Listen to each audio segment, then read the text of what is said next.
Hey everyone, in the previous video, I briefly shared my motivation for getting into game development. Specifically, I'm doing it using my current tech stack rather than relying on off-the-shelf game engines.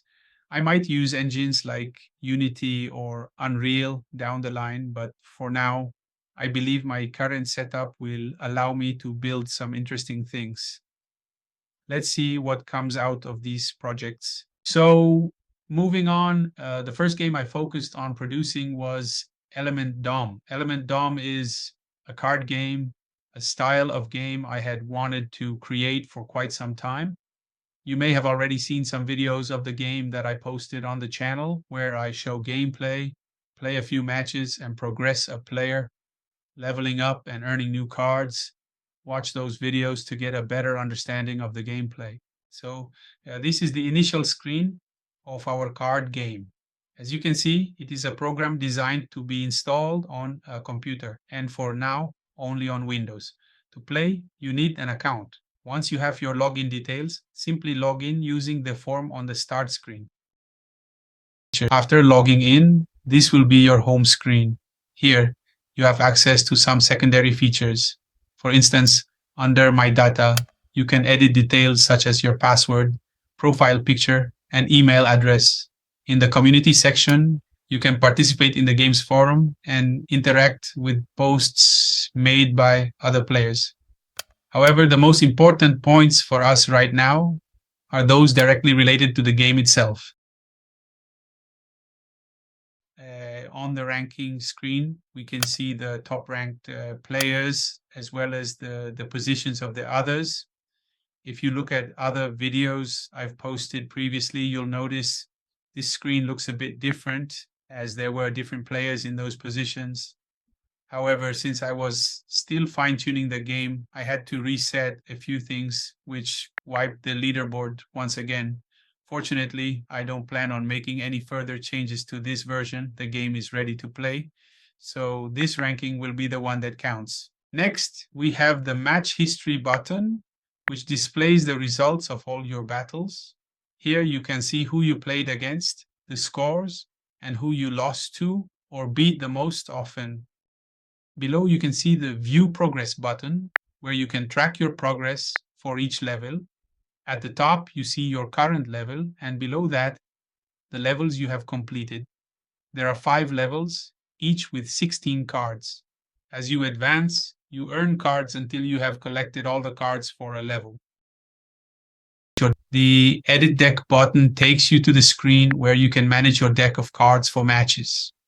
As I mentioned, there are 16 cards per level. After completing a level, you start earning cards for the next one. You start out with weak cards. A tip I have for you is to play against the computer to gain experience and level up, thereby acquiring stronger cards. You can add or remove cards from your deck simply by dragging them to the selected cards column. After dropping the card, just click the Save Deck button and you're all set.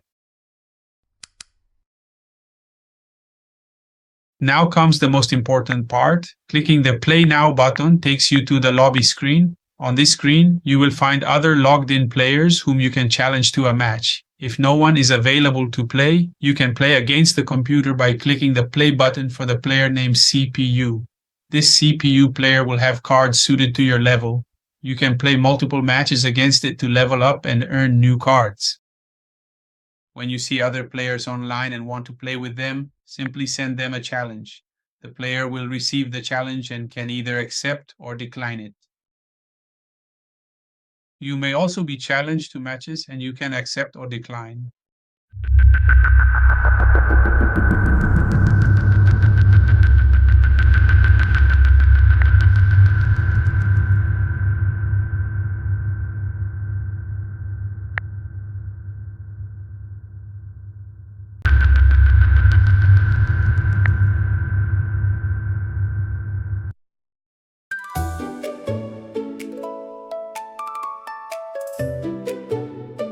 Finally, let the battles begin. As you can see, we have a 9-slot board. The rule is simple. You need to play a higher number in a slot to flip your opponent's card. I was really pleased with the game at this stage because this is the exact mechanic I wanted to develop.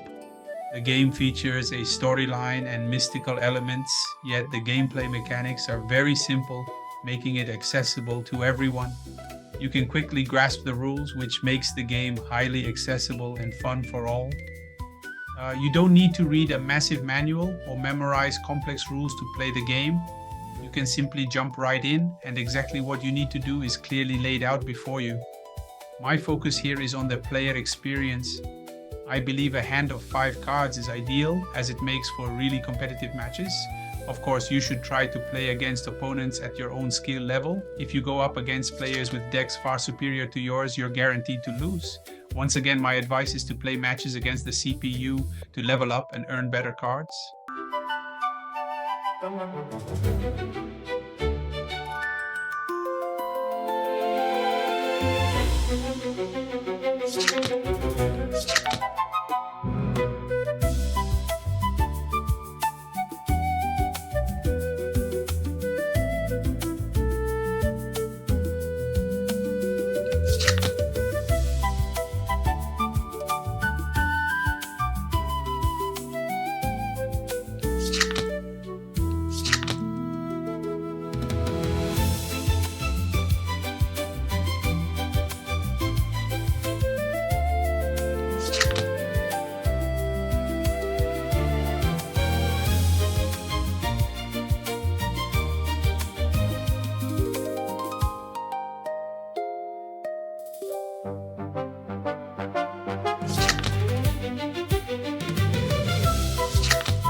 So this is the first game.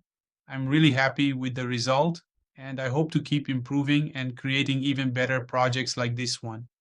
If you're interested and want to play, and of course, if you want to play with me, create an account at area1v1.com and let's play a few matches. Feel free to reach out to support if you have any questions.